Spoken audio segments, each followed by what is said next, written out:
जा दिन सतगुरु भेटिया ता दिन लेखे जान, बाकी समय व्यर्थ गया बिना गुरु के नाम। हम बात कर रहे हैं एक ऐतिहासिक दिन के बारे में, जिसमें सन 1988 में संत रामपाल जी महाराज जी ने अपने पूज्य गुरु स्वामी रामदेवानंद जी महाराज जी से नाम दीक्षा प्राप्त की। इसी शुभ अवसर पर संत रामपाल जी महाराज जी के अनुयायी इस दिवस को बहुत ही हर्षोल्लास से मनाते हैं। जब संत रामपाल जी महाराज जी ने अपने परम पूज्य गुरुदेव स्वामी रामदेवानंद जी से नाम दीक्षा प्राप्त की, तब उन्होंने विश्व भर के बहुत सारे लोगों को इस भक्ति मार्ग पर लगाया, ताकि सभी सच्ची भक्ति प्राप्त कर सके। इस दिवस को नेपाल सहित भारत के 11 सतलोक आश्रमों में मनाया जा रहा है और इसे सभी लोग बोध दिवस के रूप में मनाते हैं।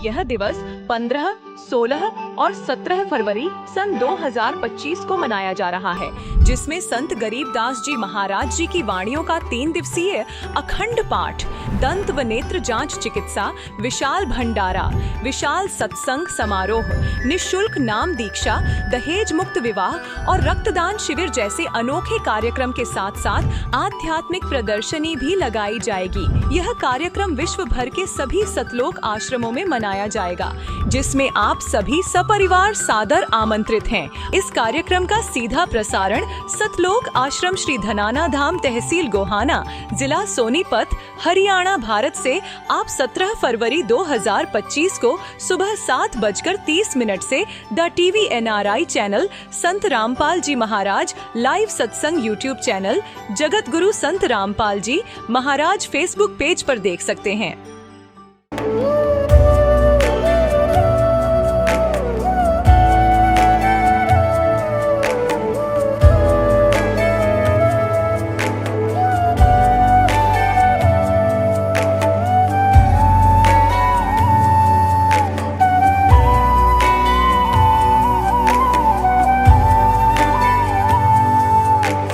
जब लग गुरु मिले न साचा, तब लग गुरु करो 10 पांचा। क्या गुरु बदल सकते हैं? क्या गुरु बदलने से पाप लगता है? अध्यात्म के इस मैदान में आखिर सही गुरु कौन है? गीता जी में वर्णित तत्वदर्शी संत कौन है? इन सभी प्रश्नों के उत्तर जानने के लिए अवश्य सुनिए जगत गुरु तत्वदर्शी संत रामपाल जी महाराज के मंगल प्रवचन। दर्शकों, आपने गुरु और परमात्मा की महिमा की कई सारी वाणियां सुनी होंगी। कहते हैं गुरु का दर्जा भगवान से भी बढ़कर होता है, या यूं भी कह सकते हैं कि गुरु ही साक्षात परमात्मा होते हैं। पर शायद ही आपने इस कथन को अपने जीवन में महसूस किया हो। तो चलिए इसी के साक्षात प्रमाण के प्रत्यक्ष दृष्टा से आज हम आपको रूबरू करवाने जा रहे हैं पंजाब के रहने वाले अजय कुमार जी से, जिनकी मार्मिक कहानी सुन आपकी भी आत्मा गदगद हो जाएगी। एक दिन इन्हें सपने में कुछ अद्भुत दृश्य दिखा। एक बहुत बड़ा प्रकाशमय सिंहासन ऊपर से आ रहा है, जिस पर एक महापुरुष विराजमान है। उन्हीं के साथ एक और व्यक्ति खड़े हैं, जिनसे अजय जी ने पूछा, ये कौन है? उन्होंने बताया कि ये कबीर साहिब जी हैं, और इतने में वो महापुरुष मुस्कुराए और अंतर्ध्यान हो गए। इस अलौकिक दृश्य को अजय जी ने जब अन्य लोगों के साथ साझा किया, तो इन्होंने एक संत के सत्संग प्रवचन सुनने की इन्हें सलाह दी। उसी शाम इन्होंने निर्धारित समय पर सत्संग प्रवचन देखा, तो उस परमात्मा के वही सुंदर स्वरूप को देख इनके होश उड़ गए और आत्मा गदगद हो गई। ये आश्चर्यचकित रह गए कि वो महापुरुष स्वयं परमात्मा हैं। ऐसा इसीलिए भी क्योंकि उन परमेश्वर ने इनका हर पल हाथ थामा है। शारीरिक कष्ट का दूर होना और आत्मिक शांति मिलना किसी मानव स्तर की बात नहीं है। दर्शकों, अब आपको बता देना चाहेंगे कि अजय जी को ये अद्भुत लाभ देने वाले और कबीर साहिब स्वरूप साक्षात दर्शन देने वाले वो महापुरुष कोई और नहीं, तत्वदर्शी संत रामपाल जी महाराज जी हैं। अब सुनिए अजय जी के शब्दों में उनके जीवन की ये मार्मिक गाथा। सर नमस्कार। नमस्कार सर जी। सर क्या नाम है आपका? जी अजय कुमार। अजय जी कहाँ से आए हैं आप? जी मैं मलोट पंजाब जिला मुक्तसर साहिब से आया हूँ। सर संत रामपाल जी महाराज जी से नाम दीक्षा कब लिया आपने? जी, संत रामपाल जी महाराज से मैंने दीक्षा 11 जुलाई और 2014 को नाम दीक्षा ली थी। सर संत रामपाल जी महाराज जी से नाम दीक्षा लेने से पहले क्या आप कोई भक्ति साधना करते थे? जी, हिंदू धर्म में प्रचलित सभी देवी देवताओं की पूजा भक्ति करते थे। मंदिर गुरुद्वारे जहाँ भी आस्था, सभी जगह मेरी आस्था थी जी। मैं भगवान को ढूंढने के लिए सभी जगह जाता था, पर लाभ हानि का मेरे को इस बारे में पता नहीं था। भाई यहाँ पे जैसे 1 रुपया दान किया और 100 की मैं आशा रखता था जी। तो सर हम आपसे जानना चाहते हैं कि संत रामपाल जी महाराज जी की शरण में कैसे आना हुआ? संत रामपाल जी महाराज की शरण में ऐसा आना हुआ जी, एक बार मेरे भाई की डेथ हो गई थी और वो अस्पताल में थे। अस्पताल से हम जब उसकी लाश को घर पर लेकर आए तो मेरी पत्नी को बोलने लगा कि मैं बहुत थका हुआ हूँ, कि आपने जो क्रिया करनी है वो कर लो आप, और मेरे को मत उठाना, मैं बहुत थका हुआ हूँ, मेरे को परेशान मत करना। तो मेरी पत्नी बोलने लगी कोई बात नहीं, आप आराम कर लो और जो कुछ हमने करना हम कर लेंगे। तो इतने में मेरे को नींद आ गई बहुत गहरी, मैं थका हुआ था। तो रात में मैं क्या देखता हूँ सपने में कि एक बहुत बड़ा सिंहासन ऊपर से आ रहा है, बहुत ही तेज में और बहुत ही सफ़ेद था वो। उसकी मैं व्याख्या नहीं कर सकता भाई किस रंग का था, जैसे सोने कैसे रंग का था, पर उससे भी ज़्यादा तेज था। तो उस पे एक महापुरुष बैठे थे, उसने लाल रंग की पगड़ी और एक ऐनक लगा रखी थी, और वो धीरे धीरे धीरे धीरे वो नीचे आ रहा था, और उस सिंहासन के पास में एक महापुरुष उनके साथ खड़ा था। तो जैसे ही वो और ज़्यादा नीचे आने लगे तो मेरी आत्मा जैसे चारपाई से उठी और अपने आप मेरे हाथ जुड़ गए ऐसे, और मैं पूछने लगा जी कौन हो जी आप जो यहाँ पे आ रहे हो? तो जो सिंहासन के पास जो महापुरुष जी खड़े थे वो बोलने लगे कि ये कबीर साहब हैं। मैं हंसने लग गया अपनी मंदबुद्धि के कारण कि आप इसको कबीर साहब बोल रहे हो। कहते जी हाँ ये कबीर साहब हैं। मैं कहा नहीं, कबीर साहब मैंने देखे हुए, मैंने उसकी फ़ोटो भी देखी हुई है। तो उनके सर में टोपी लगी हुई है, उनके दाढ़ी है, उनके हार डाला हुआ है, और ये कबीर साहब नहीं हो सकते। कहते नहीं ये कबीर साहब ही हैं। मैं कहा कोई बात नहीं, मैं अपनी माँ से पूछूंगा इस बारे में। वो बोलने लगे कोई बात नहीं, आप अपनी शंका का समाधान कर लो फिर आ जाना। और जो महापुरुष बैठे थे वो थोड़ा थोड़ा मुस्कुराए थे, उनके बहुत तेज था। तो इतने में जैसे मेरे हाथ जोड़े तो अंतर ध्यान हो गए वो। तो सामने देखा तो मैंने, मेरी जाग खुल गई थी और मैंने देखा सामने पूर्णमासी का बहुत बड़ा चांद था, और मैंने उनको नमस्कार किया। मैंने जैसे पीछे मुड़कर देखा तो घड़ी में पूरे 4 बज रहे थे। मैंने मेरी माँ से बात की, दरी पे बैठे थे सभी घर वाले भी। मैंने कहा माँ ऐसे ऐसे बात है, मेरे को दिखाई दिए थे एक महापुरुष रात में सिंहासन पे आ रहे थे, और साथ में एक महापुरुष और खड़े थे, और वो बोल रहे थे कबीर साहब आए हुए हैं।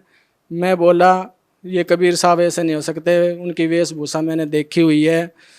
तो वो बोलने लगे कोई बात नहीं। मैंने बोला भाई अब मैं अपनी माँ से पूछूंगा। वो बोलने लगे कोई बात नहीं, आप अपनी शंका का समाधान कर लो फिर आ जाना। तो मैं कहा माँ वो कौन है, ऐसे ऐसे मेरे को दिखाई दिए। तो मेरी माँ बोली कि ऐसा लगता है जैसे आपको संत रामपाल जी महाराज दिखाई दिए हों। मैं बोला संत रामपाल जी महाराज ये कौन है? संत रामपाल जी महाराज बोलने लगी ये हरियाणा में है, इनके आश्रम है, इनकी गद्दी चली हुई है और इनका वहाँ पे डेरा है।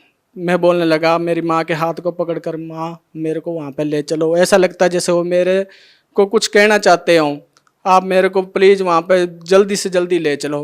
तो इतने में मेरे को जो मेरी आशा बढ़ती रही कि मैं एक बार वो सत्संग देखूँ घर पे जाके।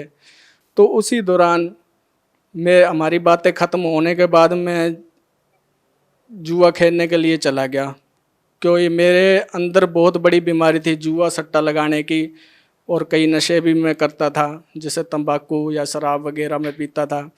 तो सभी वेब थे। मेरे भाई की दरी को मैं छोड़ के और मैं जुआ खेलने के लिए चला गया। मेरे को इतना ज्ञान था पहले।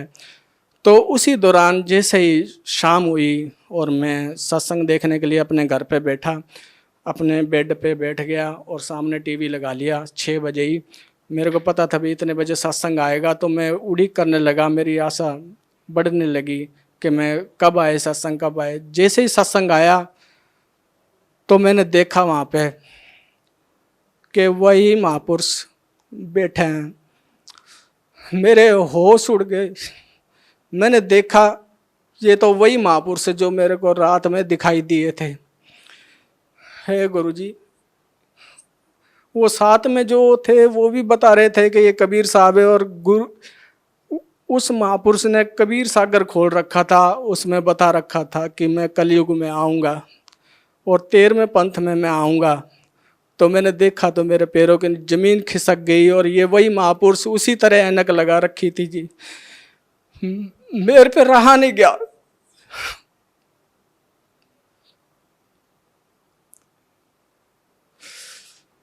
मेरे कंबल लगी।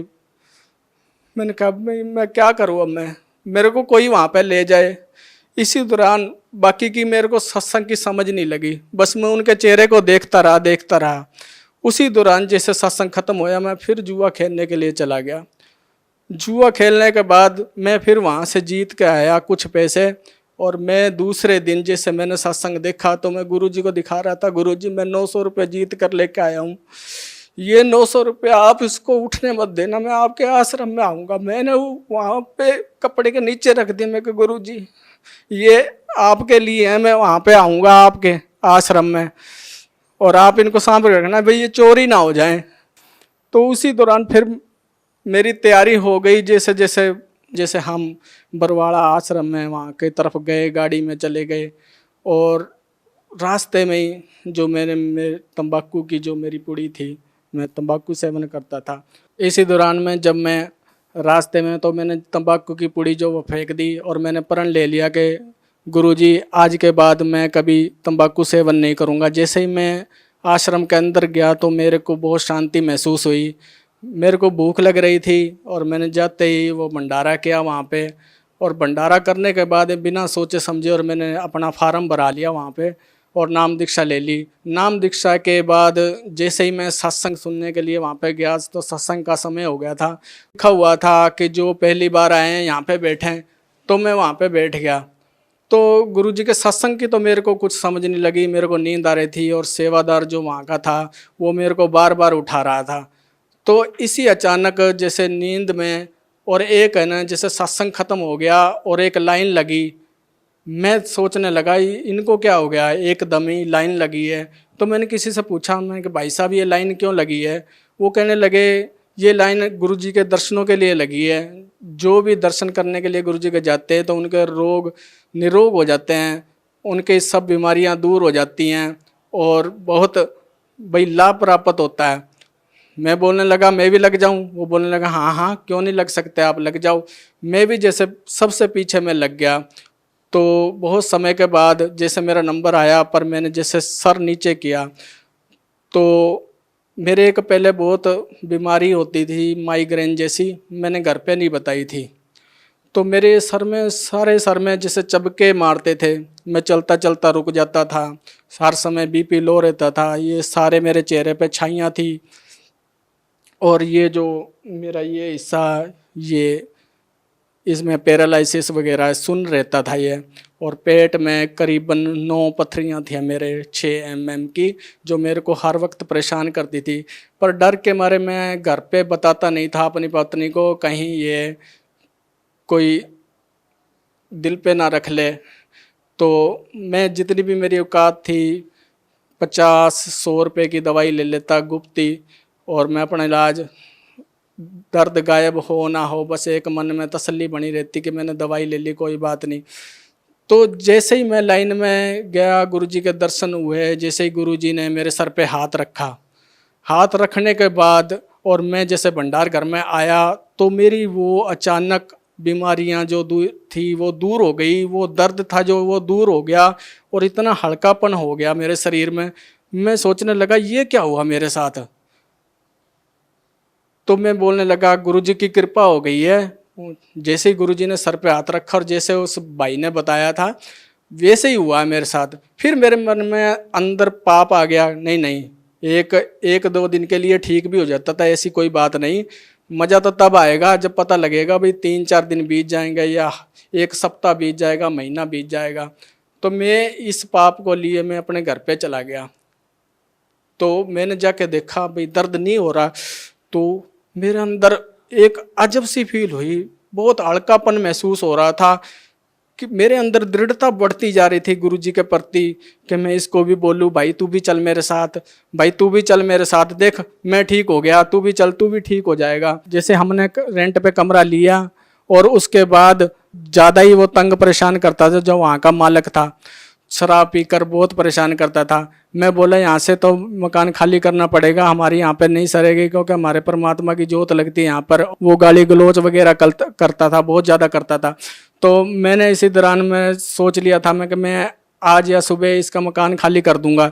तो मेरी पत्नी जो कहने लगी आप पैसा कहाँ से लाओगे, तो मैं कहा कोई बात नहीं, परमात्मा करेंगे सब कुछ। संत रामपाल जी महाराज की दया से मैंने उसको एक बुक दे दी जो बैंक की थी। मैंने बोला आप इसको एंट्री करा लाओ, क्या पता परमात्मा ने दया कर दी हो।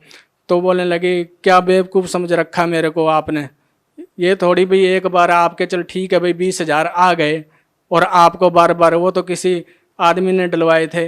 मैं बोला नहीं आदमी, आप ऐसा मत बोलो, आदमी ने डलवाए, वो परमात्मा ने डलवाए हैं। मैं कहा कोई बात नहीं, आप एक बार जाकर देखो तो हमारा ये यहाँ का छूट जाएगा, जो भी हम यहाँ पे फंसे पड़े हैं। वो बोलने लगी नहीं नहीं मैं नहीं जाऊँगी। तो मैंने बोला आप ज़बरदस्ती की, मैंने कहा कोई बात नहीं आप एक बार जाओ। जैसे ही वो गई वहाँ पे एंट्री करवाई, उसका मन तो नहीं था, जैसे एंट्री करवाई तो उसमें भी भगत जी 5,000 रुपये आ गए। तो वो वहाँ पे उसका सांस ऊपर का ऊपर और नीचे का नीचे हो गया और बोलने लगी सचमुच। वो दोबारा पूछने लगी उससे भाई ये जैसे ही एंट्री करवाई भाई कितने पैसे है, कहता मूर्ख समझ रखा है जाओ यहाँ से। तो जैसे ही वो आती उसने, मेरी पत्नी ने मालिक के आगे प्रणाम की, संत रामपाल जी महाराज की फ़ोटो के आगे प्रणाम की और मेरे गले से लग गई। कहते भाई वाकई में आज मेरे को पूर्ण विश्वास हो गया कि आपके सतगुरु जो परमात्मा है, पूर्ण परमात्मा है। मेरे को भक्ति मिली, उस भक्ति से मेरे को वो पावर भी मिली। मेरे साथ कई चमत्कार भी हुए। जैसे मेरा लड़का था तो नाम दीक्षा लेने के 2 महीने बाद ही मेरे लड़के की हड्डी टूट गई, जो पेटी से और बेड की तरफ जंप लगा रहा था। तो उसका पैर जो है, पाँव जो है वो बेड पे नहीं टिका, जो नीचे चला गया। एकदम से आवाज़ आई तो उसकी माँ परेशान हो गई। इतने में मैं जैसे घर पे आया चाय पीने के लिए, दुकान से मजदूरी करता हूँ, तो मैंने देखा भी मेरी पत्नी रो रही है। मैंने बोला तू क्यों रो रही है? वो कहने लगी जी मैं आपको एक बात बोलूँ, आप गुस्सा मत मानना। मैं कहा गुस्से वाली बात तो मैं गुस्सा भी मानूंगा। कहती नहीं पहले आप ये वचन भर लो। मैं कहा कोई बात नहीं मानूंगा, क्या बात हो गई? कहती अपना कृष्णा है ना जो, वो ऐसे जंप लगा रहा था और उसकी हड्डी में बहुत आवाज़ आई है और हड्डी टूट गई है। और ऐसे मेरे से वो लिपटने लगी, कहने लगी मेरे बच्चे को बचा लो नहीं तो मैं जान दे दूंगी, ऐसा मैं मेरे बच्चे के बगैर रह नहीं सकती। मैं कहा कोई बात नहीं तू परेशान ना हो। इतने मेरे भी वाइब्रेशन इस हिसाब से लग गई, मैं भी कांपने लगा। और मैं जैसे बच्चे के पास गया, मैंने पूछा बेटे क्या बात हो गई? मैंने जैसे गाल पे उसके हाथ रखा, वो बोलने लगा पापा मैं ठीक हूँ। वो डर गया था कहीं पापा मेरे को मारे ना। मैंने कहा फिर तू ठीक है तो खड़ा हो। कहता पापा मेरे से खड़ा नहीं हो जाता। तो इतना मैं देख कर मैं फिर और ज़्यादा कांपने लगा। मैं जैसे पीछे मुड़ा तो मैं जोत लगाता हूँ अपने गुरुजी की। मैंने जैसे कहा, मैं कहा परमात्मा आप समर्थ हो, आप मेरे माता हो पिता हो, सब कुछ आप हो परमात्मा। मैंने जब से आपसे नाम दीक्षा ली है, मेरा परिवार भी मेरे से रूठा हुआ है और भाई ऐसे बात है, अगर ये बात हो गई तो मेरा सभी मजाक उड़ाएंगे। मालिक मेरे को बचा लो आप और मेरे बच्चे को सही कर दो आप। जैसे ही मैंने जो प्रसाद है, जल प्रसाद है, मैंने बच्चे को दिया और उसके बाद मैं आ गया और मेरी पत्नी मेरे से लिपट कर रोने लगी मेरे बच्चे को बचा लो। मैं कोई बात नहीं, मैं 5,000 रुपया ब्याज पे ले लूँगा और इसको यहाँ हमारे डॉक्टर है वहाँ पे मल्ली डॉक्टर, और उसको दिखा लूँगा।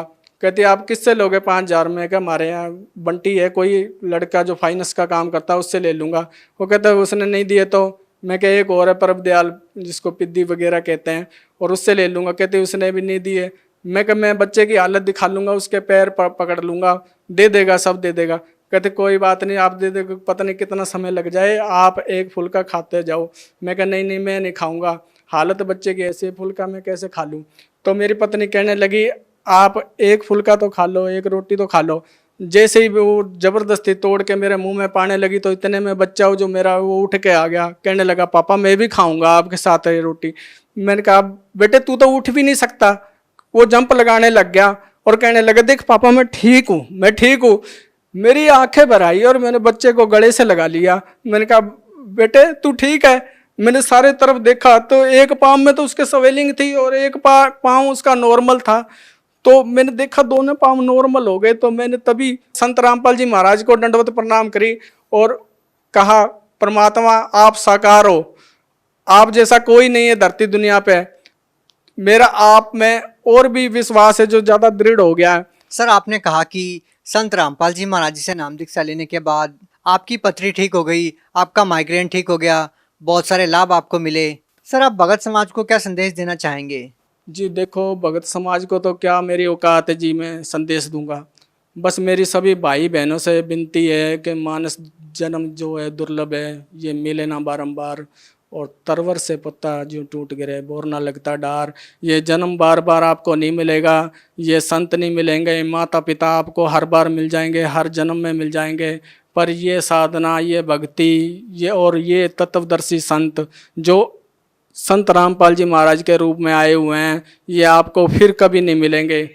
जी धन्यवाद। जी सत साहिब जी। अब जगत गुरु तत्वदर्शी संत रामपाल जी महाराज जी के सत्संग के माध्यम से उस अद्वितीय आध्यात्मिक ज्ञान के बारे में जानते हैं जिसके माध्यम से आप भी प्राप्त कर सकते हैं ऐसे आध्यात्मिक, मानसिक और भौतिक सुख जो अभी तक आपने सिर्फ मीराबाई, ध्रुव, प्रहलाद जैसे कुछ ही भक्तों की जीवन कथा में सुने होंगे। अब सुनिए तत्वदर्शी संत के संग शास्त्र अनुकूल भक्ति सत्संग, ऐसा अद्वितीय आध्यात्मिक ज्ञान जिसका है सर्वधर्मों के पवित्र शास्त्रों में प्रमाण।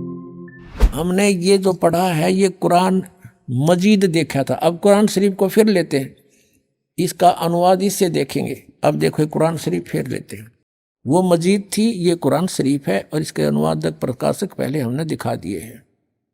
ये सारा लखनऊ किताब घर से ये प्रकाशित है, मौसम बाग, सीतापुर रोड, लखनऊ से।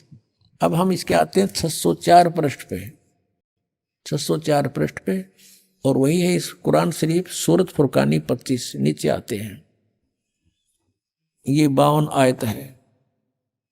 फला तुतियल काफिरन जाहिदुम बीही जिहादन कबीरन, ये कबीर कहो, कबीरा कहो, कबीरन कहो, कंसेप्ट क्लियर होया।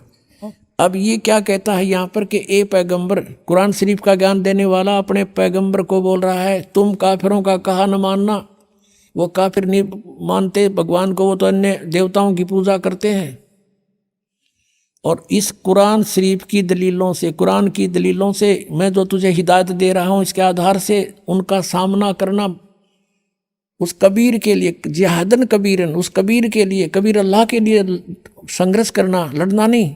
जिहाद का अर्थ लड़ना नहीं होता, संघर्ष करना, उनकी बातों में ना आना, सीधी सी बात। अब देखो, अब हमने 52 का अर्थ पढ़ दिया। अब 607 पर सूरत फुरकानी 25, और ये कबीर नामक अल्लाह वही है जिसने 2 दरियाओं को मिला चलाया, एक का मीठा प्यास बुझाने वाला और एक का खारी कड़वा, और दोनों में एक आड़ और मजबूत रोक बना दी। और वही है जिसने पानी की बूंद से आदमी को पैदा किया, फिर उसको साहिबे नसीब नसब यानी किसी का बेटा या बेटी, और ससुराल वाला यानी किसी का दामाद बहू बनाया। और तुम्हारा परवरदिगार हर चीज के करने में शक्तिमान है। और काफिर अल्लाह के सिवा ऐसों को पूजते हैं, देवताओं को, जो न उनको नफा पहुंचा सकते हैं और न उनको कोई नुकसान पहुंचा सकते हैं। और काफिर तो अपने परवरदिगार से यानी कबीर से, कबीर अल्लाह से मुंह मोड़े बैठे, पीठ दिए हुए हैं, मुंह मोड़े हैं। अब 56 या 55 समाप्ति। और 56 में कहा कि ए पैगंबर, हमने तुमको खुशखबरी सुनाने और सिर्फ अजाब से डराने के लिए भेजा। 57 में कहा है कि इन लोगों से कहो कि मैं तुमसे इस अल्लाह के हुक्म का पर कुछ मजदूरी नहीं मांगता, हाँ जो चाहे अपने परवरदिगार तक पहुंचने की राह इख्तियार कर ले। अब 58 में कमाल कर दिया, ए पैगंबर उस जिंदा पर भरोसा रखो, चैतन्य नहीं। कबीर परमात्मा जैसे अच्छी आत्माओं को मिलते हैं, वेदों में आपने पढ़ा, ऐसे आदरणीय धर्मदास जी को, आदरणीय गरीबदास साहिब जी को, आदरणीय नानक साहिब जी को, ऐसे ही आदरणीय मोहम्मद साहिब जी को मिले थे इस जिंदा महात्मा के रूप में, लेकिन इन्होंने इनकी बात को स्वीकार नहीं किया था। और वो कुरान शरीफ ज्ञानदाता कहता उस जिंदा पर भरोसा रखो, जो कभी मरने वाला नहीं है, वो अविनाशी है, वह जिंदा महात्मा रूप में तुझे मिला था। और तारीफ के साथ उसकी पाकी बयान करते रहो। यानी गीता ज्ञान दाता किसी और अल्लाह की पाकी बयान करने को कह रहा है, और अपने बंदों के गुनाहों से वो काफ़ी खबरदार है। ये कबीर है। यहाँ पर ये 58 नंबर आयत है, यहाँ देखो 58, ये 58 है, यहाँ पढ़ेंगे। ये खबीरा लिखा है, इबादही खबीरा। अब इबादही माने पूजा के योग्य वो कबीर है। इबादत माने पूजा, इबादही यानी पूजा के योग्य वो कबीर है। कबीर 58, यहाँ फिर हम आएंगे इसके। ये 58 हम पढ़ रहे हैं कि वो अपने भक्तों के, वो जिंदा रूप में तुझे मिला था, उस पर भरोसा रख, वो अविनाशी परमात्मा है, और तारीफ के साथ उसकी पाकी बयान करते रहो। अपने बंदों के गुनाहों से वह कबीर खूब खबरदार है, यानी पाप नाश कर देता है। वो कबीर खबरदार है। कबीर लिखना था, कबीर अल्लाह अकबर, जानता है सब कुछ। अब 59 में तो कमाल कर दिया। और जिसने आसमानों और जमीन और जो कुछ भी उनके बीच में है सबको 6 दिन में पैदा किया, और फिर तख्त पर जा बिराजा, वो अल्लाह बड़ा। अब इन्होंने यहाँ भी कबीर का अर्थ बड़ा कर दिया। वो अल्लाह कबीर है, ये लिखना था, वो अल्लाह कबीर है। ये 59 में, यहाँ देखो, ये फिर 59 आ गई। इसमें फिर खबीरन लिखा है, अरहमानू फसल भी ही खबीरन, कबीरन कहो, कबीर कहो, खबीर कहो। तो इन्होंने इसका अर्थ भी बड़ा कर दिया। अब फिर पढ़ेंगे इस 58 नंबर को, जिसने आसमानों और जमीन और जो कुछ उनके बीच में है सबको 6 दिन में पैदा किया। जो पवित्र बाइबल जो ज्ञान देता है 60% ज्ञान वही कुरान शरीफ में है। 6 दिन में पैदा किया, फिर तख्त पर जा बिराजा। वह अल्लाह बड़ा, वो अल्लाह कबीर, वो अल्लाह अकबर, वो अल्लाह कबीर है, वो भगवान कबीर बड़ा दयालु है, रहमान है। और उसकी खबर, उसकी जानकारी किसी बाखबर इल्म वाले यानी तत्वदर्शी संत से पूछ देखो। इससे सिद्ध हो गया कि कुरान शरीफ का ज्ञानदाता भी उस अल्लाह यानी बड़े भगवान, जिसको ये बड़ा कहते हुए मान ले, उसके बारे में अल्पज्ञ है, उसकी जानकारी नहीं रखता। उसके लिए स्पष्ट किया है कि वो साकार परमात्मा है, उसका नाम कबीर है। 6 दिन में सृष्टि रची और 7वें दिन तख्त पर जा बैठा तो वो विराजमान हुआ। तो एक देशीय है और साकार है, मनुष्य सदृश है, वो पवित्र बाइबल ने सिद्ध कर दिया। अब आज उन मुसलमान भाइयों का दावा भी गलत सिद्ध हुआ जो हिंदुओं को यूँ कहते थे ये देवताओं को पूजे, इनका मोक्ष नहीं हो सकता। तो वो भी अब काल के ही जाल में है, उनको भी सोचना पड़ेगा। हम एक पिता की संतान हैं। पुण्यात्मा, परमात्मा का पाना बहुत आसान है। ये विश्वास होना कि कौन परमात्मा है, वो क्या स्थिति में है, वो कैसी लीला करता है, उसको पहचानना अनिवार्य है। और कौन सी वे ऑफ वर्शिप है, वो पूजा की विधि क्या है जिससे मोक्ष होगा, वो कौन है, कैसा है, उसका नाम क्या है, उसका प्रमाण क्या है।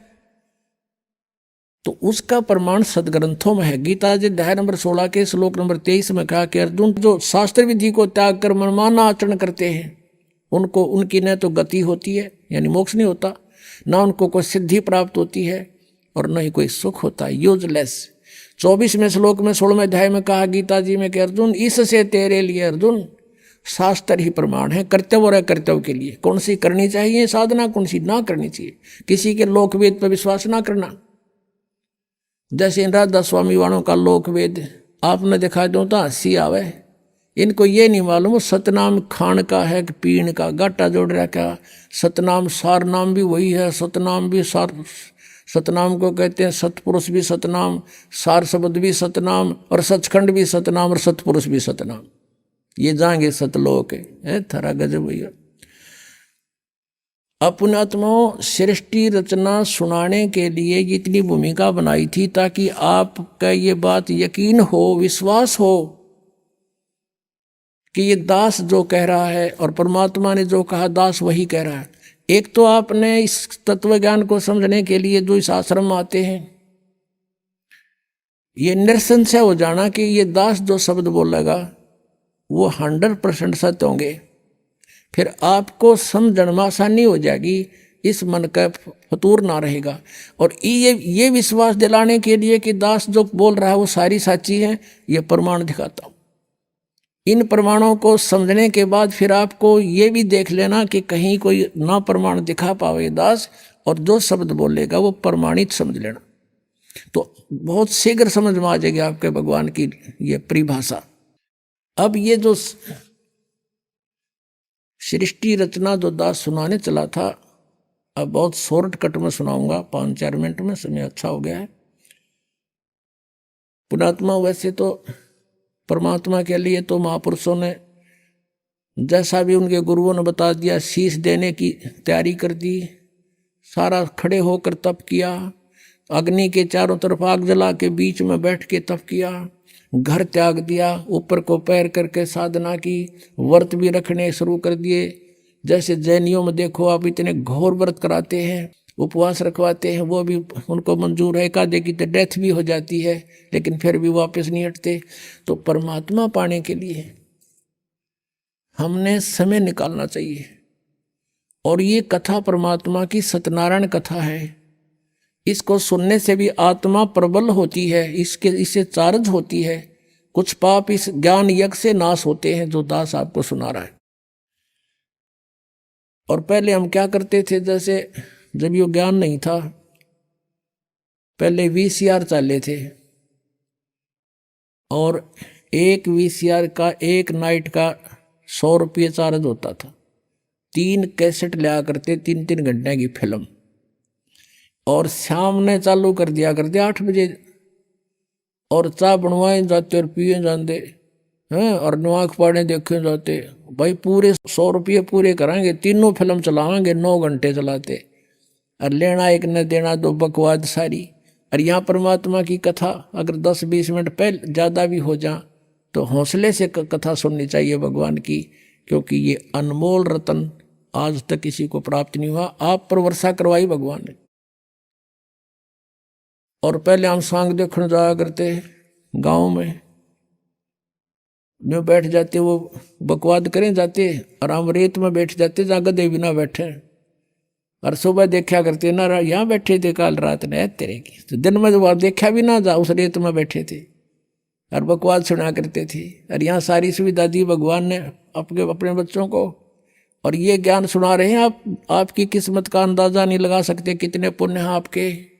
लख बर सूरा जो जही लख बर सामत दे, लख बर यती जहान में जबकि तो सतगुरु शरणा ले।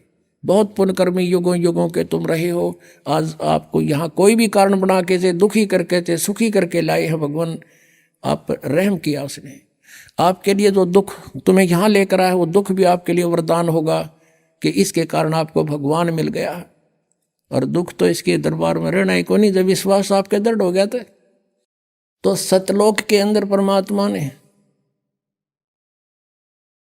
एक शब्द में 16 द्वीप उत्पन्न किए, फिर 16 वचनों से एक एक पुत्र की उत्पत्ति की। उसके बाद परमात्मा ने उन 16 पुत्रों में से जिसका नाम अचिंत था, उससे कहा कि अचिंत अब तू सृष्टि रच। उसको आदेश दिया, ये दिखाने के लिए कि बालकों का काम नहीं सृष्टि रचना, समर्थ बिन कोई काम सफल नहीं होता। अचिंत ने क्या किया, अपनी वचन शक्ति से एक पुरुष उत्पन्न किया जिसको अक्षर पुरुष बोलते हैं। गीता जी अध्याय नंबर 15 के श्लोक 16 में 2 पुरुष कहे, सरपुरुष और अक्षर पुरुष। अब सरपुरुष और अक्षर पुरुष की उत्पत्ति बताई जा रही है कैसे हुई। अक्षर पुरुष की उत्पत्ति अचिंत ने अपने वचन से की, परमेश्वर के आदेश से। परमात्मा ने उसको इतनी शब्द शक्ति दे दी थी। अक्षर पुरुष जब उत्पन्न हो गया, वो अपनी मनमर्जी से चल पड़ा। अचिंत ने कहा था मेरा सहयोग दे सृष्टि में, उसकी नहीं मानी। जा करके एक मान सरोवर है ऊपर अमृत जल से भरा हुआ, उसमें जाके छलांग लगाई नहाने के लिए, और उसमें आनंद आया, सो गया। वहां श्वासों से शरीर नहीं है। अब वो सो गया था, अचिंत बैठा बैठा देखे, तब परमात्मा ने कहा कि बेटा समर्थ के बिना ये काम नहीं हो सकता। और अब तू बैठ जा आसानी से। अब वहां गए परमात्मा ने, उस सत्य पुरुष ने, कबीर देव ने क्या किया, सरोवर से, उसी जल से, एक सरोवर से जल लिया, अपनी शक्ति से उसको एक अंडा बना दिया, जैसे जादूगर बनाता है। उसको अंडे में एक आत्मा प्रवेश कर दी अपने वचन से। वो अंडा बहुत बड़ा था साइज में, वो गड़गड़ गड़गड़ करता हुआ नीचे को चला। उसकी अक्सर पुरुष की निंद्रा भंग होगी। अब कोई अधूरी निंद्रा में कोई जगा दे तो उसको बड़ा दुख सा होता है। इस दुख महसूस किया उसने, कोप किया और अंडे को कोप से देखा, क्रोध से। उस क्रोध से वो अंडा फट गया। उसमें से ये सरपुरुष यानी ज्योत निरंजन काल निकला एक मनुष्य रूप में। इन दोनों से कहा कि अक्सर पुरुष, तुम निंद्रा में थे, आकाशवाणी की परमात्मा ने बाहर से, और तुम बाहर आओ, तुझे जगाने के लिए सब लीला की गई है, तू बाहर आओ। दोनों जने, वो दोनों बाहर आ गए और उनसे कहा कि तुम अचिंत के द्वीप में रहो, तीनों एक द्वीप में। वो तीनों दोनों वो चले गए, एक अचिंत हो गया। अब कुछ दिनों के बाद ये सरपुरुष, ज्योति निरंजन कहो, सरपुरुष कहो और अक्षर पुरुष कहो, चाहे परब्रह्म कहो, ये दोनों अचिंत के लोक में रहने लगे। कुछ दिनों के बाद ये सरपुरुष यानी ज्योति निरंजन कहो, इसे काल कहो, काल आगे जाके ही बनेगा। तो इस सरपुरुष ने सोचा हम तीन तो एक द्वीप में और अन्य हमारे भाई एक एक द्वीप में। उसके बाद परमात्मा ने क्या किया, हम सबकी उत्पत्ति कर दी। जितने आज हम यहाँ कीड़ी कुंजर हाथी मनुष्य राजा देव देवता जो भी हैं, सभी की उत्पत्ति करके और सतलोक में सबको अलग अलग स्थान द्वीप दे दिए थे कि तुम रहो ठाठ से। तो इसको ये चिंता होगी, दुख हुआ, ईर्षा हुई कि हम तो तीनों एक लोक में, सारे सब अब अपने अलग अलग स्वतंत्र रह रहे हैं। तो इसने तप करना शुरू किया। 70 युग जब तप किया, प्रभु ने पूछा तू क्या चाहता है, परमेश्वर ने पूछा तू क्या चाहता है। इसने कहा कि हे पिता, हे परम पिता, मेरे लिए स्थान कम है, मुझे अलग से कोई स्थान दे दो। तो परमेश्वर ने इसको 21 ब्रह्मांड दे दिए। जैसे कोई धनी पिता अपने पुत्र को 21 प्लाट दे दे, अगले 21 प्लाट। वहाँ ये गया, रहने लगा। इसने देखा लेकिन वहाँ खाली पड़ा था, इसलिए सोचा कुछ कंस्ट्रक्शन हो। इसने 70 युग तब फिर किया। हम कैसे फंसे यहाँ पर, इस काल के साथ कैसे आ गए यहाँ इतने गंदे लोक में। हमने वहाँ पर गलती की थी। हमारे पिता ने हमारे को सब सुविधाएं दे रखी थी, कोई असुविधा नहीं थी किसी प्रकार की भी। हम अजर अमर थे, हम सदा युवा रहते थे। हमारे परिवार थे वहाँ पर, पूरे ग्रुप के ग्रुप, परिवार के परिवार थे। सतलोक में सृष्टि है ऐसी ही है, लेकिन वहाँ के हंस आत्मा है, वहाँ मृत्यु नहीं होती, बुढ़ापा नहीं होता, सदाबहार वृक्ष रहते हैं, कोई राग द्वेष नहीं, कोई भाई बंटवारा नहीं। और ये राधा स्वामी वाले जितने भी सब कहते हैं सतलोक में तो प्रकाश ही प्रकाश है। वहाँ आत्मा परमात्मा में ऐसे मिल जाती है जैसे बूंद समुद्र में। अरे कोई डूब का मरना, वहाँ पर ढूंढ रहे हैं भगवान को, परमात्मा को तलाश कर रहे हैं, उसके दर्शन करेंगे, बैठेंगे, बतलावाएंगे, अपना दुख रोवाएंगे, हैं देख देख कर खुश होवाएंगे। इनको भगवान निराकार है, प्रकाश ही प्रकाश है और आत्मा उसमें ऐसे मिल जाती है जैसे बूंद समुद्र में। ये तो एक डूब का मरने वाली बात होगी। है किसी में मत चलो, कहेंगे चलो समुद्र में डूब मरो, भगवान मिलेगा, लो अभी ना जाओ। तो ये मूर्ख बना रखे हमने, उन्हें पता है ना सतलोक का बेरा। इन जाने वालों ने पता है उड़ा जाना उड़ा कुछ है को नहीं है। तो बात बात वो बनाओ, सुन लेते हैं श्रद्धालु। तो वहाँ पर सृष्टि है, एज इट इज है, भगवान मनुष्य दृश्य है। उसके एक रोमकूप में करोड़ सूर्य मिला दे, करोड़ चंद्रमा, इतनी रोशनी उस मालिक के वहाँ के रूप में। वहाँ से वो हल्के तेज पुंज का रूप बनाकर सरल करके यहाँ आता है। वेद भी बता रहे हैं और ये 600 साल पहले परमात्मा ने अपनी महिमा आप बता रखी है कबीर वाणी में। तो वहाँ से वो परमात्मा ने आके खुद बता। तो हम अपने भगवान को छोड़ के, जिसने हमारे को सारा सुख दे रखा था, हम इस पर आसक्त हो गए। यूँ खड़ा होगा तब कर रहा था और यूँ देखो देखो हो इतने वर्ष खड़ा रहा, हो बड़ा कमाल कर दिया। अब हमारे ये बीमारी वहाँ से लगी थी बुराई। जैसे अब है एक हीरो या हीरोइन, अभिनेता अभिनेत्री, अपने पेट के लिए नाचा कूदी उछलम कूदम मेकअप करते और हम उन पर आसक्त होते हैं। यहाँ एक बरुवाला में या हिसार में कोई एक्टर आ जा, नेता अभिनेता आ जाए और देखे नौजवान लड़के और लड़कियों की लाइन लग जाएगी, हजारों की संख्या में इकट्ठे हो जाएंगे और दूर तो देखेंगे वो खड़ा वो खड़ी, सारे दिन धक्के खा के नो के न्यू आ जाएंगे। बताओ वो खड़े तर वो खड़ी तो उन्हें क्या मिल गया? वो अपने पेट के लिए भटक रहे हैं और हम उसको देख कर आसक्त हो रहे हैं और कहते हैं मेरा फेवरेट वो है ये हीरो फेवरेट। इन फेवरेट न मार दिया हम, यूँ हमारा फेवरेट हीरो हो गया वहाँ पर सतलोक में। और परमात्मा ने आकाशवाणी की कि बच्चों तुम इसने ना देखो, मस्त रहो, भक्ति करो, चैन से रहो, इसका कर्म ठीक नहीं है। ये परमात्मा ने इसको मना किया था पर इसने ये माना नहीं।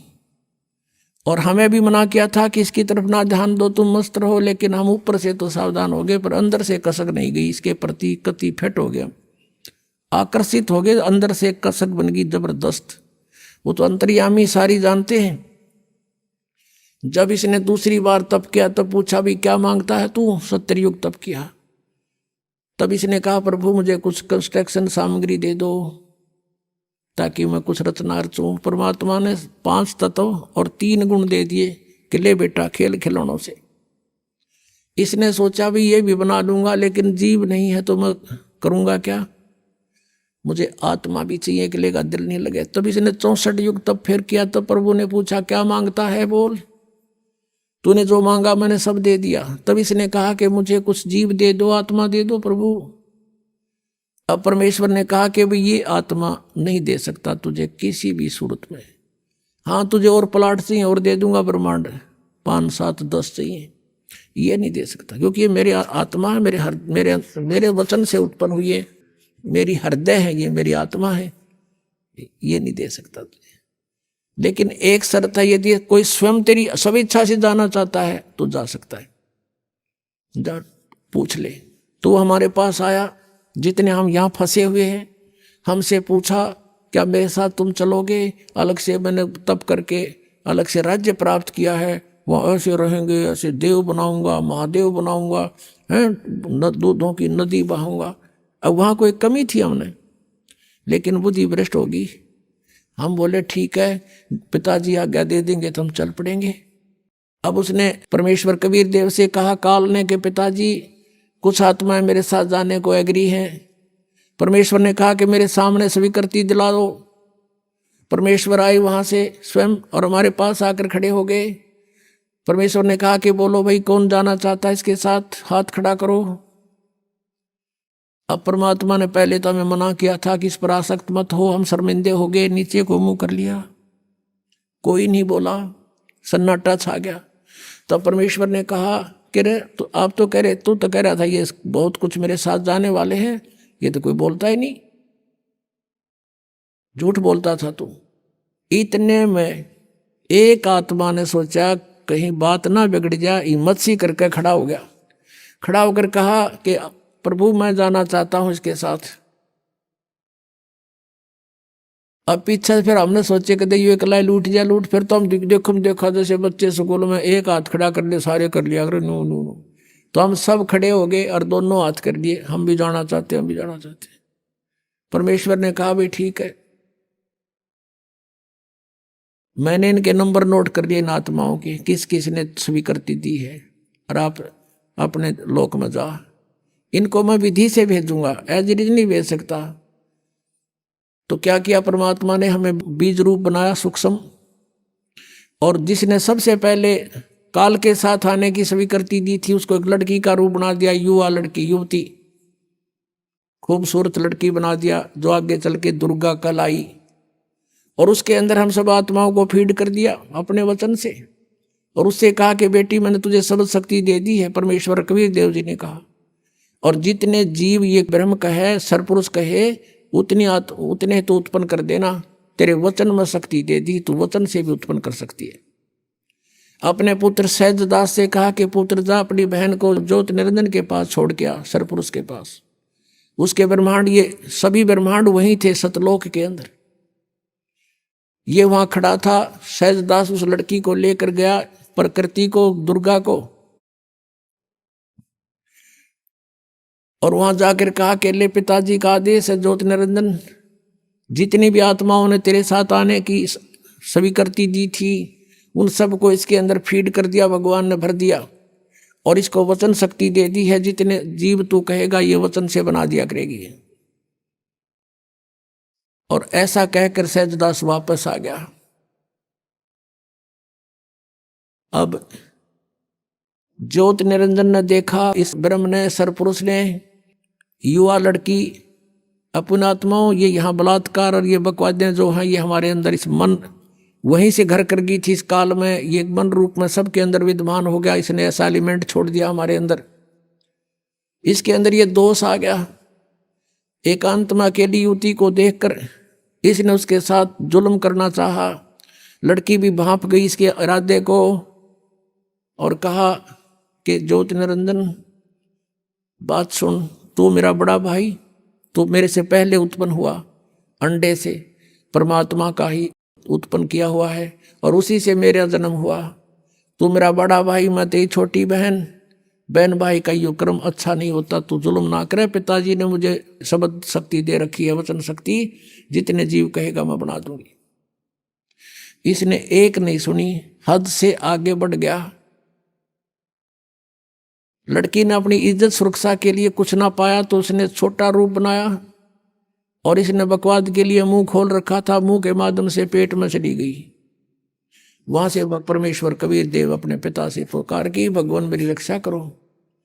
परमात्मा ने कहा जोगजीत, सहजदास जाओ उसके पास, और परमेश्वर स्वयं आए अपने पुत्र का रूप बना के और कहा ज्योति निरंजन तूने जुल्म कर दिया। ऐसे पवित्र लोक में जो ऐसी गलती करता उसको ये सजा है कि तू आज से काल कहागा, 1 लाख मानव शरीरधारी प्राणियों को नित्य खाया करेगा, 1.25 लाख उत्पन्न करेगा। आज से तेरा नाम काल होगा। लड़की को, दुर्गा को उसके पेट से निकाल दिया और उन दोनों को 21 ब्रह्मांड समेत सतलोक से निष्कासित कर दिया। 16 शंख कोश की दूरी पर 21 ब्रह्मांड आकर रुक गए और यहाँ फिर अपने मालिक की विधि अनुसार ये चक्कर काटने लगे।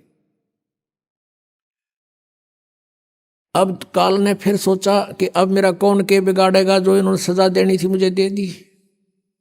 दुर्गा के साथ फिर दुर्व्यवहार शुरू किया। इसने फिर प्रार्थना की कि ज्योति निरंजन, पहले तो तू मेरा बड़ा भाई, मैं तेरी छोटी बहन, दूसरे मैं तेरे पेट से बाहर आई हूँ, तेरी बेटी होगी। यानी इसने अपनी इज्जत बचाने के लिए सब कुछ कह दिया, पर इसका कोई असर नहीं हुआ। परमात्मा ने देखना था कि ये कितना बकवाद कर सकता है, और लड़की को प्रजनन इंद्री भी अपनी तरफ से नहीं लगाई थी। इसने अपनी सिद्धि शक्ति से नाखूनों से प्रजनन इंद्री बनाई और दुर्गा के साथ विलास किया। 3 पुत्रों की उत्पत्ति की। बड़े का नाम ब्रह्मा, दूसरे का विष्णु, तीसरे का शिव हुआ। अब मैं तुमसे कहूँ चिताई, त्रिदेवन की उत्पत्ति भाई। ज्ञानी सुने सो हृदय लगाई, मूर्ख सुने तो गम ना पाई। माष्टंगी पिता निरंजन, ये जमदारुण वंशन अंजन। पहले की निरंजन राई, पीछे से माया उपजाई। माया रूप देख अति शोभा, देव निरंजन तन मन लोभा।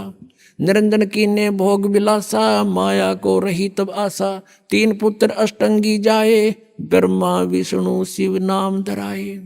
3 देव विस्तार चलावे, इनमें यो जग धोखा खावे। 3 गुणों की भक्ति में ये भूल पड़ो संसार, कह कबीर निज नाम बिना कैसे उतरो पार। 3 देव की जो करते भक्ति, उनकी कदे ना होए मुक्ति। बोलो सतगुरुदेव।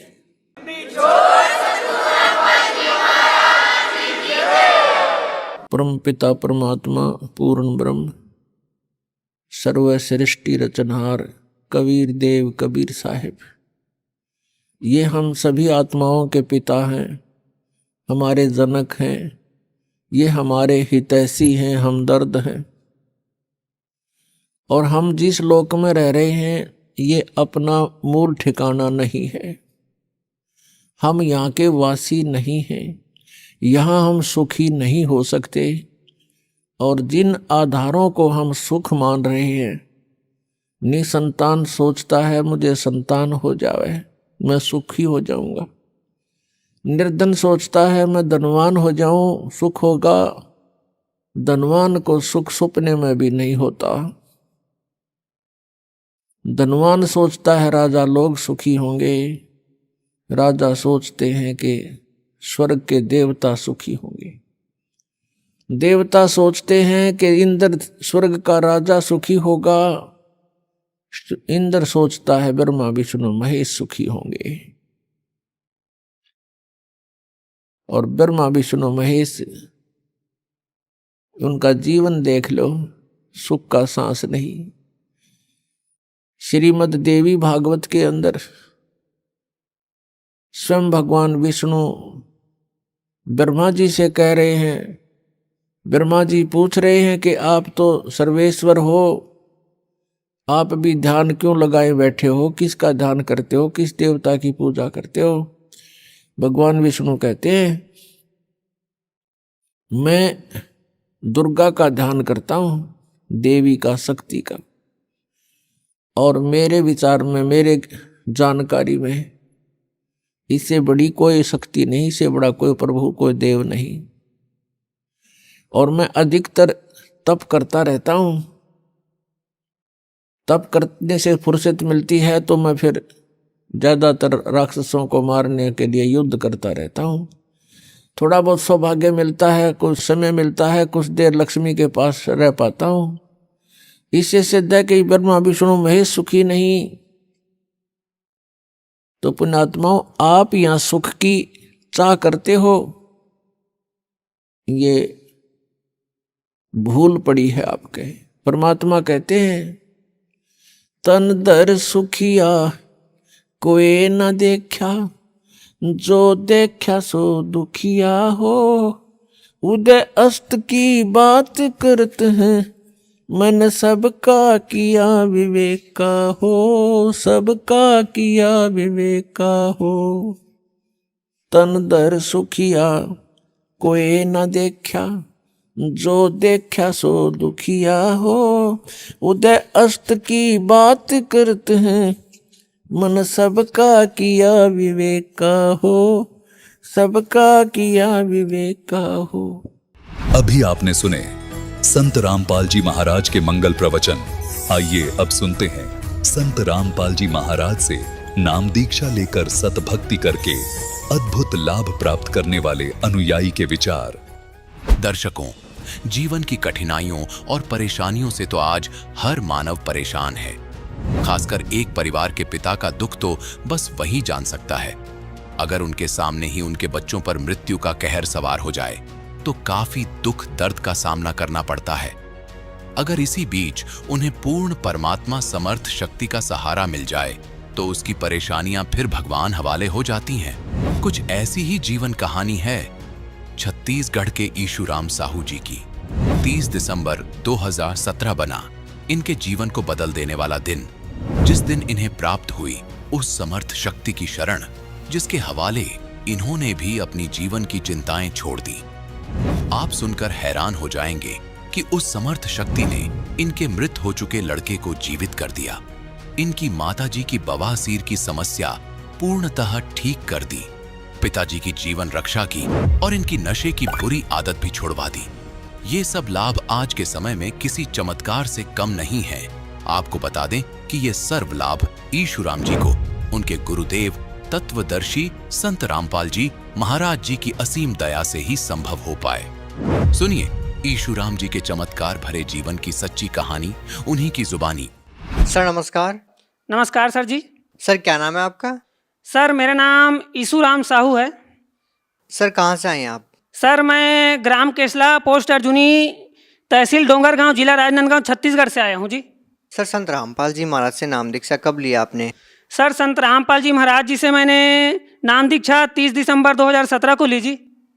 सर संत रामपाल जी महाराज से नाम दीक्षा क्यों लिया आपने? सर संत रामपाल जी महाराज जी से नाम दीक्षा लेने के बाद मुझे सबसे बड़ा लाभ यह हुआ कि मेरे बच्चे को परमात्मा ने जीवन दान दिया है। संत रामपाल जी महाराज जी ने संत रामपाल जी महाराज जी से मेरे पापा जी ने पहले ही इनाम दीक्षा ले रखी थी सन 2013 में, तो उनसे काफ़ी सुना था मैंने संत रामपाल जी महाराज जी के बारे में कि वे परमात्मा के स्वरूप हैं, आए हुए हैं। एक दिन क्या हुआ सर जी, जब मैं बाहर से आया घर पे तो बच्चे को बहुत ज़्यादा तेज़ बुखार था, फिर बच्चा रो रहा था बहुत ज़्यादा। फिर बच्चे को मैंने गोद में ले लिया और देखा कि इसको तो बहुत ज़्यादा तेज़ बुखार है। फिर गोदी में रखा था और थोड़ी देर बाद बच्चा हाथ पाँव कैसे झटका मारने लगा। फिर इसका जो हार्ट बीट था वो बिल्कुल बंद हो गया अचानक ही। मैंने हाथ से छू कर देखा और कान में भी लगा कर देखा तो बच्चा समझ लो पूरा डेड हो गया, ख़त्म हो गया था बच्चा। फिर मैंने सोचा, एकदम घबरा गया कि अब मैं क्या करूं परमात्मा। हे संत रामपाल जी महाराज, आपके बारे में बहुत सुना हूं परमात्मा कि आप मरे हुए को भी जीवन दान दे देते हो। तो मैंने संत रामपाल जी महाराज जी के जो दरबार साहिब है हमारे घर में, वहाँ पर जाके दंडवत प्रणाम किया मालिक को, संत रामपाल जी महाराज को। और जो अमृत जल जो होता है मालिक के आश्रम से जो मिलता है अमृत जल, हमें वो जल बच्चे को पिलाया। जैसे ही सर जी मैंने दंडवत प्रणाम किया वैसे ही देखा कि बच्चे के शरीर में थोड़ी हलचल पैदा हुई। तो फिर हाथ से छू कर देखा धड़कन को बच्चे के, तो धड़कन स्टार्ट हो गई भगत जी और बच्चे को नया जीवन दान मिल गया परमात्मा की कृपा से, संत रामपाल जी महाराज की कृपा से। और उसी दिन मैंने प्रण कर लिया कि आज के आज ही मैं जाकर संत रामपाल जी महाराज जी से नाम दीक्षा लूँगा और अपने जीवन का कल्याण करूँगा। और मेरी पत्नी ने भी परमात्मा के सत्संग को देखकर, उनके ज्ञान को समझकर और परमात्मा के चमत्कार को देखकर आज ही नामदान ले लिया है उसने भी। संत रामपाल जी महाराज से नाम दीक्षा लेने से आपको और क्या लाभ मिले? सबसे पहला लाभ यही हो गया कि मेरे बच्चे को संत रामपाल जी महाराज जी ने जीवित कर दिया परमात्मा ने। और दूसरा लाभ यह है कि मेरी माता जी, जिन्होंने अभी 3 महीने पहले ही नामदान ले रखा है, उनको बवासीर की बीमारी थी और वैद्य जी से उन्होंने 2 रिंग ले रखी थी बवासीर के लिए, उंगली में पहन रखी थी। और वैद्य जी ने भांटा की सब्जी वगैरह खाने से भी मना किया था। तो ये सब दिक्कत था उनको, फिर भी उनका बवासीर का जो बीमारी है वो ठीक नहीं हो रहा था। और जैसे ही संत रामपाल जी महाराज जी से नाम दीक्षा लिया उसी दिन से सर जी माता जी को पूरा आराम है और वो सब निकाल दिया जो रिंग विंग पहनी थी और अभी मस्त स्वस्थ है। और मेरी सिस्टर, मेरी जो छोटी बहन है, उन्होंने भी अभी पिछले 6 महीने पहले नामदान ले रखा है। तो उनके सिर में भी नाम दीक्षा लेने से पहले हमेशा दर्द रहता था और चश्मा भी लगाती थी, डॉक्टर से भी चेक करवाया था, फिर भी आराम नहीं मिल रहा था। और जैसे ही संत रामपाल जी महाराज जी से नाम दीक्षा लिया उसने, तो उसका भी सिर का दर्द जो है वो ठीक हो गया। और पिताजी को भी लाभ हुए हैं। एक बार की घटना है, काम पे जा रहे थे पिताजी अपने दोस्तों के साथ, जो गांव के और भगत जी हैं लुमन दास जी, उनके साथ। तो हाईवे पे जैसे ही चढ़े तो सामने से एक वैन आ रही थी। उन्होंने देखा नहीं कि सामने से वैन आ रही है और अपनी धुन में बाइक चला रहे थे और वैन एकदम से उनके सामने आ गई और उन्हें ऐसा लगा कि हम लोग तो बस अब गए ही समझो, और परमात्मा का नाम लेकर आंख बंद कर लिया। और जैसे ही आंख खोले तो देखे कि वैन बहुत दूर से साइड से गुजर गई और उन्हें एक खरोच भी नहीं आई। ये सब लाभ हुए भगत जी। सर, ये एक और बहुत बड़ा लाभ हुआ है मेरे को कि मैं लगभग 10-12 सालों से गुटखे का नशा कर रहा था। मतलब 1 घंटे तक भी रह नहीं पाता था मैं गुटखे के बिना। दिन भर में 8-10 बार गुटखा खा जाता था। तो संत रामपाल जी महाराज जी से दीक्षा लेने के बाद मैंने खाना तो दूर, हाथ लगाना भी छोड़ दिया उसको। अगर कोई मुझसे लाने को भी कहेगा तो मैं लाऊंगा नहीं। ये सब लाभ हुआ मेरे को। सर, जैसा कि आपने बताया कि आपके बेटे की मृत्यु हो चुकी थी और आपने संत रामपाल जी महाराज से प्रार्थना की और आपके बेटे को जीवन दान मिला। सर, क्या आज के युग में क्या इन बातों पे कोई विश्वास कर पाएगा? आप क्या कहना चाहेंगे इस बारे में? जी हाँ सर जी, ये बिल्कुल 100% सही बात है। विश्वास करना ही होगा कि संत रामपाल जी महाराज जो है मरे हुए को भी जीवन दान दे सकते हैं, क्योंकि उनकी जो भक्ति विधि है वो पूरी वेद और शास्त्रों के अनुसार है। कबीर परमात्मा की जो साधना है वो साधना का बता रहे हैं संत रामपाल जी महाराज।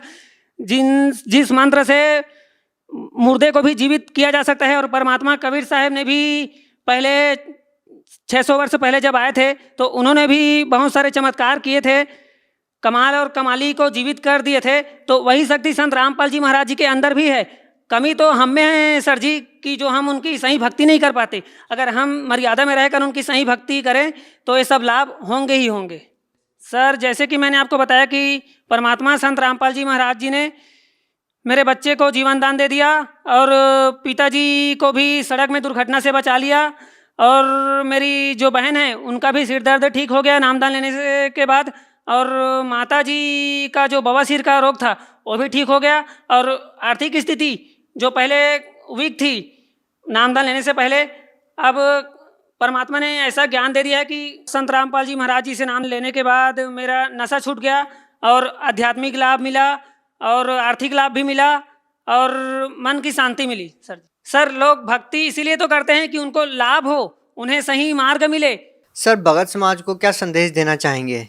सर भगत समाज को संदेश तो क्या, मैं विनती ही करना चाहूँगा कि संत रामपाल जी महाराज परमात्मा आए हुए हैं हरियाणा में, उनसे नाम दीक्षा लेकर आप अपना और अपने परिवार का कल्याण करें और उनका सत्संग रोज टीवी पर सुने और संत रामपाल जी महाराज जी से नाम दीक्षा लेकर अपने और अपने परिवार का कल्याण कराएं। जी धन्यवाद। सत साहेब।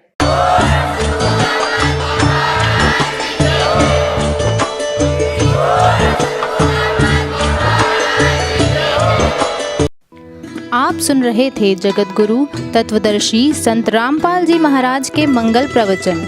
अधिक जानकारी के लिए संपर्क करें।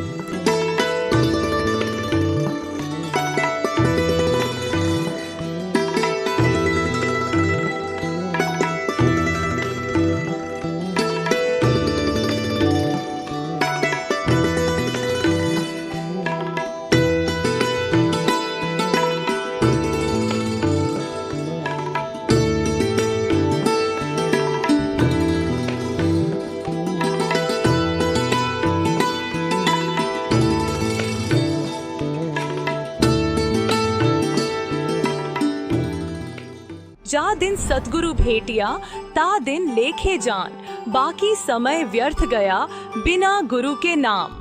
हम बात कर रहे हैं एक ऐतिहासिक दिन के बारे में जिसमें सन 1988 में संत रामपाल जी महाराज जी ने अपने पूज्य गुरु स्वामी रामदेवानंद जी महाराज जी से नाम दीक्षा प्राप्त की। इसी शुभ अवसर पर संत रामपाल जी महाराज जी के अनुयायी इस दिवस को बहुत ही हर्षोल्लास से मनाते हैं। जब संत रामपाल जी महाराज जी ने अपने परम पूज्य गुरुदेव स्वामी रामदेवानंद जी से नाम दीक्षा प्राप्त की, तब उन्होंने विश्व भर के बहुत सारे लोगों को इस भक्ति मार्ग पर लगाया ताकि सभी सच्ची भक्ति प्राप्त कर सके। इस दिवस को नेपाल सहित भारत के 11 सतलोक आश्रमों में मनाया जा रहा है और इसे सभी लोग बोध दिवस के रूप में मनाते हैं।